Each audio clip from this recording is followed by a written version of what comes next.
क्या है आध्यात्म? दर्शन, चिंतन धारा, विद्या या संस्कृति की परंपरागत विरासत। आध्यात्म दर्शन यानी जीवन का शाश्वत सत्य। मानव जीवन से जुड़े शाश्वत सत्यों को जानिए और समझिए उपासक डॉक्टर सोहनराज तातेड़ से हमारे खास कार्यक्रम आत्मविज्ञान में। आत्मविज्ञान यानी सही दृष्टि, सही सोच। भाई और बहनों, मातृशक्ति को नमन। स्टूडियो में आपका हार्दिक स्वागत है, अभिनंदन है, सत्कार। आत्मविज्ञान साइंस ऑफ द सोल कार्यक्रम के अंतर्गत हम आपको सही दृष्टि, सही सोच, राइट विजन, राइट थिंकिंग के तहत आपकी जो नकारात्मक सोच है, आपका जो गलत चिंतन है, आपका जो मिथ्यात्व है, आपका जो मिथ्या दर्शन है, आपका जो मिथ्या मोह है, उसको मिटा करके उसमें हम करेक्शन दे करके आपको सही रास्ते पर लाते हैं। आपको सनातन सत्य, कुदरती रचना और कुदरत का कानून देते हैं। उस यूनिवर्सल ट्रुथ और सार्वभौम सत्य के माध्यम से आपको सुख और शांति की प्राप्ति होती है। ये सारा कार्य हम अलग अलग एपिसोड से विचारधारा, चिंतन धारा और जो है हमारे जितने भी जो है विषय उनके माध्यम से करते हैं। तो आज हमारा बहुत सुंदर एपिसोड है कि हमारा अस्तित्व किसके आधार पर। बहुत ही सुंदर बात है कि भाई और बहनों, अस्तित्व मेरा जो ये मैं सोहनराज हूँ, मेरा ये शरीर है, ये किसके आधार पर अस्तित्व है, इसको जानना जरूरी है। दूसरे शब्दों में बात करूँ कि मुझे जानना पड़ेगा कि मैं कौन हूँ, और इससे जुड़े हुए दो प्रश्न भी मुझे ध्यान में रखना पड़ेंगे। मैं कहाँ से आया हूँ और इस सोहनराज को कहाँ जाना है। तो अगर चिंतन करें तो मैं आपको उदाहरण से बताऊंगा कि मैं सोहनराज हूँ। पूर्व जन्म के अंदर यशवंत राज था। यशवंत राज ने जो कर्मों का भुगतान, कर्मों के जो भाव कर्म डाले द्रव्य कर्म के रूप में सोहनराज भुगत रहा है। और आगने वाले जन्म के अंदर ये रूपक बता रहा हूँ, आने वाले समय के अंदर मोहन राज होगा। सोहन राज ने जैसी भाव द्वारा, जैसे कॉजेज डाले हैं, जैसे भाव किए वो द्रव्य कर्म के रूप के अंदर जो मोहन राज भुगतेगा। तो कहने का मतलब ये सारा अस्तित्व किसके आधार पे। मैंने तीन बात बताई आपको, मोहन राज, सोहन राज और यशवंत राज। ये भूत बताया, वर्तमान बताया, भविष्य बताया, रूपक है, एग्जाम्पल है।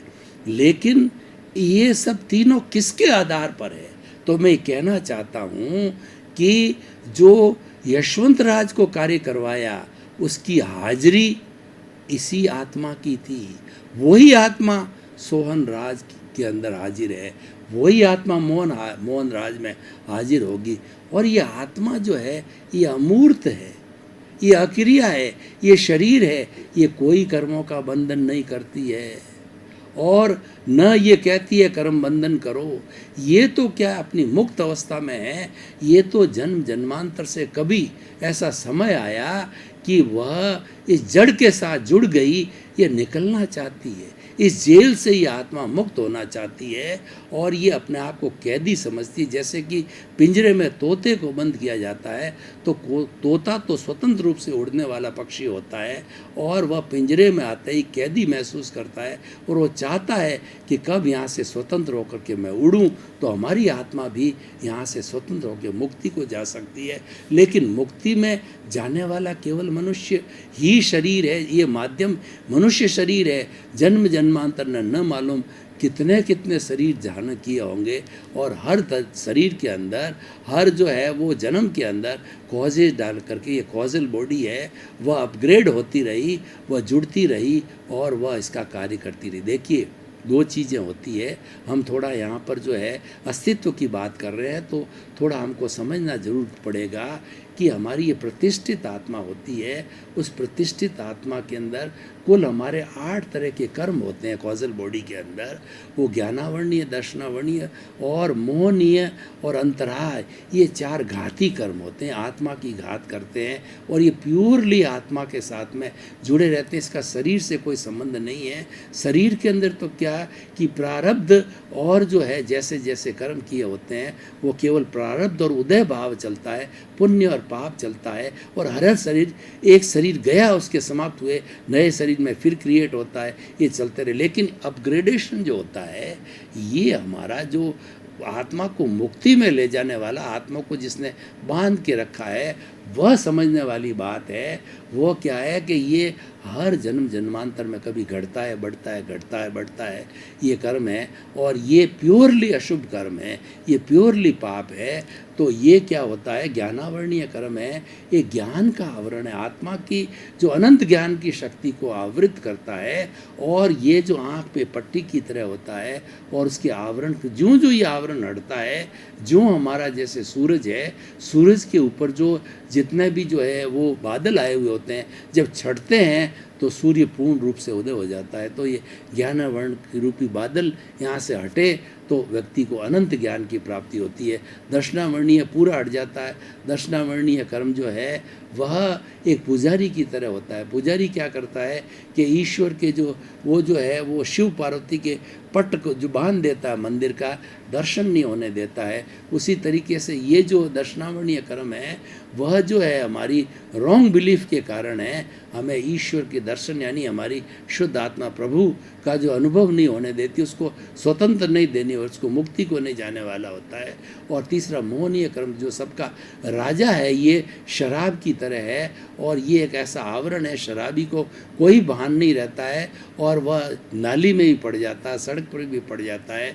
और घर में आता है, उसकी बहन है, एक बेटी है, माँ है, एक दादी है, नानी है, उसको बोलने का कोई भी होश नहीं रहता है, क्योंकि वो मदहोश हो जाता है, वो शराबी की तरह। तो ये मोहनीय कर्म होने से मैं और मेरा में व्यक्ति डूब जाता है। मेरा घर, मेरा परिवार, मेरी धन, मेरी दौलत, उसी को पालता है, पोसता है, बढ़ाता है, घटाता है, उसके आगे कहीं नहीं जाता। यानी स्वार्थ की सीमा में उसको हम जीवात्मा कहते हैं। सामान्य व्यक्ति उसके अंदर ही रहता है और ज्ञान लेने के बाद अंतरात्मा बनता है। तो भाई और बहनों, ये ज्ञान लेने के बाद ही ज्ञानावर्णीय कर्म, दर्शनावर्णीय कर्म और मोहनीय कर्म ढीले होते हैं।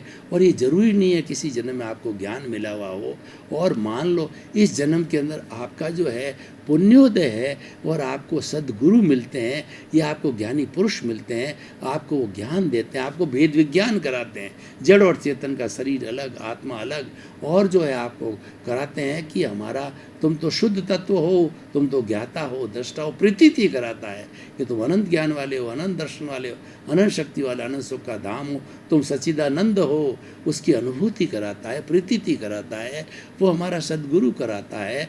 और वह हमारा जो प्रत्यक्ष ज्ञानी पुरुष कराता है, हमको ज्ञान प्रेषित करता है, संप्रेषण करता है, तब हम जो है ये जानने लग जाते हैं। उसकी कृपा बिना ये नहीं होता है, और कृपा तब आती है जब हमारा पुण्योदय होता है। तो भाई और बहनों, हमारा अस्तित्व जो है वो चेतन के आधार पर है। हमने देखा कि पास्ट में, वर्तमान में और फ्यूचर के अंदर, तीनों के अंदर जो है वह जो चेतन मौजूद होता है। तो उस चेतन की जो है हाजिरी से ही हमारा अस्तित्व है। कैसे, मैं आपको उदाहरण देना चाहता हूँ कि मैं आत्मा को एक मानता हूँ, वन। अब क्या है कि हमारे दूसरे जो जड़ पदार्थ है, जो हमारा जितना भी ऐश्वर्य है, और हमारा जो 8 तरह के मद होते हैं ना, कि हमारा जो है जाति, कुल, ऐश्वर्य, ज्ञान, तप और जो है आदमी का प्रभुत्व, ये 8 तरह के मद है। वो मद को मैं एक एक तरीके से साथ में लगाता जाता हूँ। इस एक के जो है वो फ्रंट साइड में, आगे की साइड में 0, ये हो गया धन का, और दूसरा जो है वैभव का 0, तीसरा जो रूप का 0, चौथा है ज्ञान का 0। यूं यूं करके हमारी जितने भी जो उपलब्धियाँ हैं उसके 0 0 0 लगाता जाता हूँ। तो ये एक के बाद हो गया। अब उन सब 0 को मैं, तो इसका कोई अर्थ नहीं निकला, क्योंकि एक के आगे 0 लगाने से एक ही रहा, एक तो सुरक्षित है। अब मैं क्या करता हूँ कि इस एक के आगे 0 पीछे 0 लगाता हूँ। धन का 0 10 हो गया, दूसरा 0 मैंने लगाया वो वैभव का 0 100 हो गया, उसके बाद के अंदर आपके जो पद प्रतिष्ठा का वो तीसरा 0 हो गया, और चौथा जो है आपके कुल का 0 हो गया। तो इस तरीके से ये 10 100 10 गुना हो जाते हैं, 100 1000 10,000 लाख करोड़ वंश तक चला जाता है। यानी वैल्यूएशन बढ़ता जाता है। ये जड़ का वैल्यूएशन किसकी वजह से बढ़ा? एक की वजह से बढ़ा है। अब मैं आपको बताता हूँ कि उसके अस्तित्व के बिना क्या होता है। अब मैं जो मेरा मूल विषय है उसमें आता हूँ, एक को काट देता हूँ, उसके आगे 10 जीरो कोई वैल्यू है? नो वैल्यू, वो सब जीरो वैल्यू है। वो किसके पीछे थी? एक के पीछे। तो आप बिल्कुल समझ जाइए कि आपकी वैल्यू, आपका अस्तित्व और आपका कुछ भी मान लीजिए, वो इस परमात्मा, प्रभु, शुद्ध आत्मा, भगवान जो भीतर विराजमान है, चेतना है, आत्मा है, उसके पीछे आपका अस्तित्व है। और जिस दिन वो हंसा उड़ जाता है, उड़ने के बाद ही राम नाम सत होता है और ये मिश्र चेतन जो है जड़ में परिवर्तित हो जाता है, मूल रूप में हो जाता है। फिर उसको घर में कोई नहीं रखता है। कहते हैं लोग आ गए हैं, जल्दी करो जल्दी करो, इसका जो खून है वो पानी में बदल गया है, बदबू आ रही है, और जो कीड़े मकोड़े आ रहे हैं, और दूसरा सारे परिवार वाले आ गए हैं, जल्दी करो जल्दी करो। अर्थी उठा करके हमको शमशान में ले आया करे। आज तक तो इलेक्ट्रिक का बटन है, वो बटन जो ही दबाया तो हम 5-10 मिनट में स्वाहा हो जाते हैं, अस्तित्व समाप्त। किसके पीछे अस्तित्व हुआ? वो अस्तित्व हुआ वो हमारी आत्मा के पीछे। उस अस्तित्व को पहचानना है, ये मुख्य बात है। तो हमें जानना है कि मैं कौन हूँ। मैं शुद्ध आत्मा हूँ, मैं ज्ञाता हूँ, मैं दृष्टा हूँ। जो इसकी मुख्य 2 क्वालिटी है, जानना और देखना, क्योंकि ये तो अशरीरी है, ये कोई क्रिया नहीं करती, कोई कर्म बंधन नहीं करती है, ये तो अपने हाल में मस्त है। ये अनंत ज्ञान का वाला है, अनंत दर्शन वाला, अनंत शक्ति वाला, अनंत सुख का धाम है। ये जो कॉजल बॉडी है, जिसके साथ, जिसकी कैद में ये जुड़ा हुआ है, और इस कॉजल बॉडी का अस्तित्व इसके पीछे है, तो वही कॉजल बॉडी नए कॉजे डाल करके इस कॉजल बॉडी के घनत्व को बढ़ाती है, घटाती है, बढ़ाती है, घटाती है, और ये क्रम जन्म जन्मांतर के चलता रहता है। और जब कॉजल बॉडी ज़ीरो हो जाती है, तो ज़ीरो होने के बाद जड़ अपने स्थान पे चला जाता है, और चेतन शुद्ध होकर के, वह सिद्ध बुद्ध मुक्त होकर के सिद्ध शिला में जाकर के परमात्मा के रूप में विराजित हो जाता है। तो भाई और बहनों, आपके समझ में आई बात कि मैं क्या कहना चाहता हूँ कि आपका अस्तित्व आपकी आत्मा के पीछे है। तो जो मूल चीज़ को क्यों भूल रहे हो? ये सबसे बड़ा ज्ञान है। मनुष्य का सबसे बड़ा ज्ञान ये है कि मैं कौन हूँ, ये जानता ही नहीं है। वो तो कहता है कि मैं तो शरीर हूँ, मेरा घर, मेरा परिवार, मेरा धन, मेरा दौलत, और मेरे रुपए, मेरे पैसे, मेरा ज्वेलरी, मेरा पद और मेरा प्रतिष्ठा, यूँ करते करते जीवन भर जो जीवात्मा बना हुआ फिर चला जाता है, फिर जन्म लेता है, फिर चला जाता है। उसको जो है ना, अस्तित्व का ज्ञान ही नहीं है। आया और गया, आया और गया, आया राम गया राम, आया राम गया राम। तो उससे क्या मिलेगा? तो मैं इस एपिसोड के माध्यम से आपको बिल्कुल स्पष्ट यूनिवर्सल ट्रुथ बनाना चाहता हूँ, सार्वभौम सत्य बताना चाहता हूँ, सनातन सत्य बताना चाहता हूँ। आप अपने अस्तित्व की पहचान करो। आपका मूल अस्तित्व है शुद्ध आत्मा का, जो बनना है। अभी ये बॉन्डेड है। अभी आपने अगर ज्ञान ले लिया है तो अंतरात्मा है, और ज्ञान नहीं लिया है तो आप जीवात्मा। उसके 3 स्तर है। जिसके ज्ञान नहीं है वो अज्ञानी है, वो अंतरात्मा, और जिसने ज्ञान ले लिया है वह जो है जीवात्मा है, और ज्ञान ले लिया है वो अंतरात्मा है। और उस अंतरात्मा का लक्ष्य जो है वो परमात्मा बनने का है, अपने अस्तित्व को प्राप्त करने का होता है। तो भाई और बहनों, आप प्रक्रिया में लग जाइए। अगर आप इस एपिसोड के माध्यम से मैं क्या कहना चाहता हूँ कि मैंने आपको 3 भेद बताए, जीवात्मा, अंतरात्मा और परमात्मा। तो जो लोग जीवात्मा हैं वो ज्ञानी पुरुष की खोज कीजिए, सद्गुरु की खोज कीजिए, क्योंकि समय निकल जाता, हमारा आयुष्य फिक्स है, सांसें फिक्स है, और हम कभी भी जा सकते हैं। काल करे सो आज करो, और आज करे सो अब, पल में परले होगी बहुरी करेगा कब। और कुछ लोग ऐसे होते हैं जो कहते हैं कि आज करे सो काल कर, काल करे सो परसों, और अभी तो समय पड़ा है, बहुत बहुत जीना है, बहुत जीना है, तो इसीलिए तुम क्यों परेशान होते हो। यानी काम को लिंगर ऑन करते जाओ, उनकी थ्योरी है। तो इसीलिए, और आपकी सोचो, थ्योरी कुछ भी रखो, आपको जो ये पारसमणि, ये चिंतामणि रत्न, ये नंदन वन और ये कामधेनु जो ज्ञान मिला है, मनुष्य जीवन मिला है, वो ज्ञान को प्राप्त करो।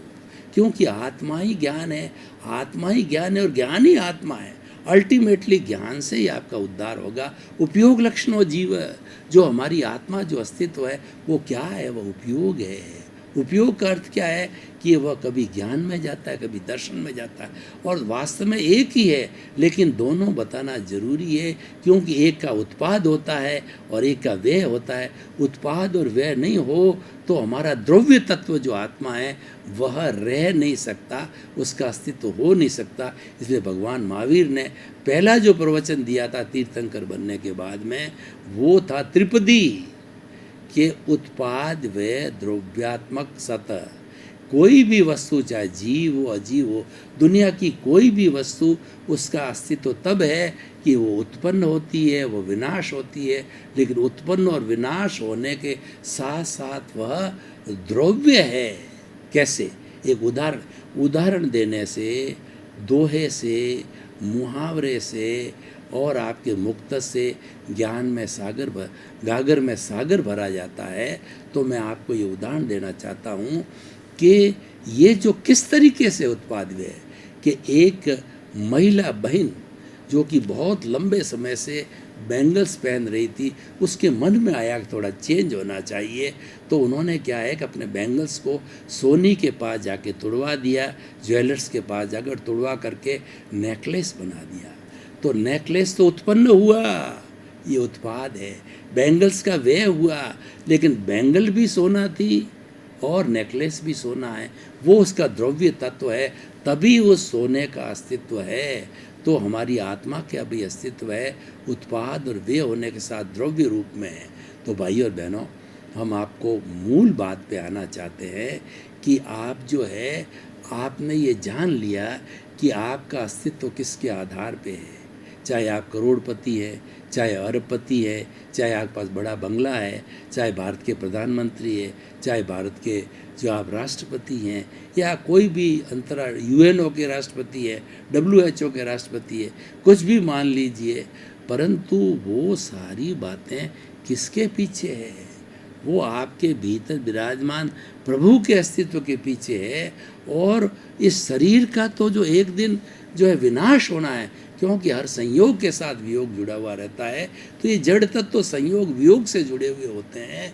तो ये तो गलन मिलन धर्मा है, संयोग होता है, वियोग होता है। तो हमारा आयुष्य का जो हम जिस दिन जन्मे हैं उसी दिन धीरे धीरे वियोग चालू हो गया, और हमने आयुष्य अगर 80 वर्ष का 70 वर्ष का बना रखा है, तो भले ही यूएनओ का अध्यक्ष क्यों ना हो, तो वो 70 की अवस्था में चला जाएगा, वह मर जाएगा। उसका अस्तित्व तब तक ही है जबकि उसके भीतर आत्मा है। और दुनिया में ऐसा कोई प्राणी नहीं है जो कि अजर है, अमर है, और वह कभी जिसकी मौत नहीं आती है, मृत्यु न आए, उसके लिए 3 बातें हैं। पहला तो ये है कि आपको मृत्युंजय यानी आपको अमर होने का वरदान हो, एक चीज़। दूसरा ये है कि मृत्यु से आपकी दोस्ती हो, जो यमराज से आपकी दोस्ती हो कि यमराज आपको लेने ही नहीं आए। और तीसरा ये है कि मृत्यु भागती है हमारे पीछे पीछे, आप मृत्यु से तेज भागो और मृत्यु आपको कॉलर से पकड़ ना सके, तो आप तीनों केस में मृत्यु को जो है जीत सकते हो। परंतु दुनिया में ऐसा कोई व्यक्ति नहीं है। राम भी आए मनुष्य जीवन में, और कृष्ण भी आए, महावीर आए, 24 तीर्थंकर आए, बड़े से बड़े ज्ञानी महाज्ञानी पुरुष आए, सब गए, क्योंकि हर संजोग के साथ वियोग जुड़ा हुआ था और कोई इस दुनिया में अमर नहीं है। तो हम बात करना चाहते हैं, जब अमर नहीं है पर हमारा अमर कैसे हो सकते हैं? देखिए, अमर तो नहीं है, लेकिन अमृतत्व का मैं आपको सिद्धांत बताना चाहता हूँ कि हमारे भीतर जो प्रभु है, ये अजर है, ये अमर है, ये अविनाशी है, इसका कोई रंग नहीं, रूप नहीं, गंध नहीं, वर्ण नहीं, ये जलती नहीं है, मरती नहीं, ये अनंत ज्ञान वाली, अनंत दर्शन वाली, अनंत शक्ति वाली, अनंत सुख का धाम है। और मन वचन काया से मुक्त ऐसा मैं शुद्ध आत्मा हूँ। द्रव्य कर्म, भाव कर्म, नौ कर्म, मन वचन काया तथा मेरे नाम की सब माया प्रकट परमात्मा प्रभु के सुचरणों में प्रेषित करता हूँ। और अवस्था मात्र कुदरती रचना है, जिसका कोई बाल भी जिसका कोई जो है बाप, जिसको कोई रचने वाला कोई बाप भी नहीं है। तो स्वधर्म और परधर्म, स्वभाव और विभाव, स्वभाव में रमण करना, स्वभाव वाली ये आत्मा है, ये अमूर्त है, अव्यबाद है, टंकोत्कीर्ण है। तो वैसा वह अमरता का है, उस अमरता को प्राप्त करो। उस अमरता को प्राप्त करने की मैं आपको विधि बताता हूँ। उसकी विधि ये है, उस अमरता को किसने रोक रखा है? अज्ञान ने रोक रखा है। वो अज्ञान की प्रतिरोधात्मक शक्ति ज्ञान है। देखिए, ज्ञान को एक दीपक की उपमा दी गई है। घना अंधेरा हो और वहाँ पर एक दीपक जला दो तो वो शताब्दियों का अंधेरा है वह प्रकाश में बदल जाता है। तो हमारी आत्मा स्व पर प्रकाशक है, स्वयं प्रकाशित है और दूसरों को प्रकाशित करने वाला हमारा अस्तित्व है। तो ये एक ज्ञान है, आत्मा ही ज्ञान है, ज्ञान ही आत्मा अल्टीमेटली है। यही हमारा सनातन सत्य है और यही हमारा यूनिवर्सल ट्रुथ है, ये जानने का है। तो जब हम शुद्ध भावों में रहेंगे, आत्मविज्ञान को जानेंगे, आत्मा की पहचान करेंगे और हर क्षण उसी के साथ ही जुड़े रहेंगे, हम 100% प्रतीति में रहेंगे। और जागृति जो हमको ज्ञान के बाद 15% मिली है, इस जागृति को 24 आवर्स में हमेशा ध्यान रखना। इधर उधर जाना स्वाभाविक है, क्योंकि जो हमारा प्रारब्ध चल रहा है, हमारा जो उदय भाव है, वह उदय भाव अपना प्रभाव दिखाता है।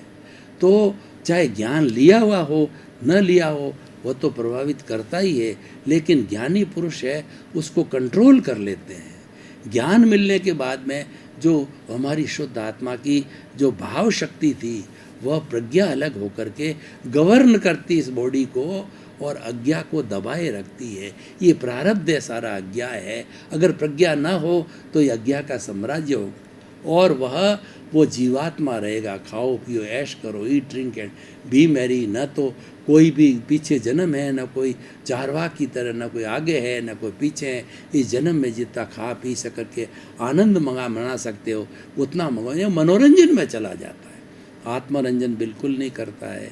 और ज्ञान लेने वाला आत्मरंजन करता है और मनोरंजन चल रहा है, वो प्रतंत्र है, वो उसको रोक नहीं सकता, क्योंकि इंद्रियों का जगत ये करके लेके आया, पीछे जन्म से हो रहा है। मैं आपको बताना चाहता हूँ कि आप जो है अपनी पत्नी के साथ कभी लड़ पड़ते हो तो क्या आप लड़ना चाहते थे? नहीं, ये हो गया, ये हो रहा है, ये हमारा प्रारब्ध है, ये हमारा उदय है। हम न चाहेंगे तो भी होगा। आप कुबेरपति बनना चाहते हो तो क्या आप बन सकते हो? नहीं बन सकते। आप तो करोड़पति बनोगे, क्योंकि अभी तक आपके द्रव्य क्षेत्र काल भाव और काल स्वभाव कर्म पुरुषार्थ नियति जो है वो संजोग इकट्ठे नहीं हो रहे हैं। ये सारे संजोग मिल करके आपको कुबेरपति अरबपति बनाएगी। अगर वो संजोग नहीं मिलेंगे तो नहीं बन सकते। ये तो प्रारब्ध है, ये उदय है, ये अपना काम कर रहा है, उसमें आप स्वतंत्र हो। एक सांस भी अतिरिक्त लेने की आपकी कोई क्षमता नहीं है, कोई योग्यता नहीं है, आपकी कोई स्वतंत्रता नहीं है। मैं आपको उदाहरण देना चाहता हूँ कि आप अगर इतने बड़े कर्ता हो और इतने बड़े स्वतंत्र हो, तो मैं आपको कहता हूँ कि आपके मोशन नहीं बना है तो आप टॉयलेट जाके बता सकते हो क्या? अगर मोशन नहीं होगा, नहीं कर सकते, क्योंकि ये भी उदय और प्रारब्ध के अधीन है। जब मोशन बनता है तब हम जो निवृत्ति को जाते हैं। तो इसलिए भाइयों, हम हर चीज़ में पराधीन हैं। तो ये पराधीनता तो चल रही है, इसको इसके अंदर ध्यान देने की ज़रूरत नहीं है। तो जड़ का संसार है, ये तो लेके आए हो, ये उदय भाव है, ये प्रारब्ध है। आप तो अपने अस्तित्व को जानो, आप अपने ध्यान को हटा करके, भावों को हटा करके भाव शक्ति को जो है हमारे अस्तित्व के साथ जोड़ो। आप किसके आधार पे हो? तो आपके अस्तित्व के आधार पे हो। उस अस्तित्व को मत भूलो, वही सबसे बड़ा ज्ञान है। और अस्तित्व को भूलना ज्ञान है। बड़ी सिंपल बात है। मैं एक लेमैन, आदिवासी गांव का व्यक्ति जो पुण्य पाप धर्म कर्म को नहीं जानता, भाई और बहनों, आपका बहुत बहुत धन्यवाद। आप हमारा आत्मविज्ञान कार्यक्रम बराबर देखते हो और देखते रहिए। आत्मविज्ञान कार्यक्रम हमारे जीवन के विकास के लिए, हमारे अस्तित्व के विकास के लिए, हमारे सुख और शांति के लिए, हमारे मुक्ति के लिए। क्यों ज्ञान बिना मुक्ति नहीं है। भगवान कृष्ण ने गीता में भी जो 3 योग दिए हैं, कर्म योग, भक्ति योग और ज्ञान योग को सर्वोत्तम बताया है, क्यों सीधा मुक्ति को ले जाता है। इसी क्रम में आपका जीवन आनंदमय हो, मंगलमय हो। आपके प्रति बहुत बहुत शुभ। क्या है आध्यात्म? दर्शन, चिंतन धारा, विद्या या संस्कृति की परंपरागत विरासत। आध्यात्म दर्शन यानी जीवन का शाश्वत सत्य। मानव जीवन से जुड़े शाश्वत सत्यों को जानिए और समझिए उपासक डॉक्टर सोहन राज तातेड़ से हमारे खास कार्यक्रम आत्मविज्ञान में। आत्मविज्ञान यानी सही दृष्टि, सही सोच।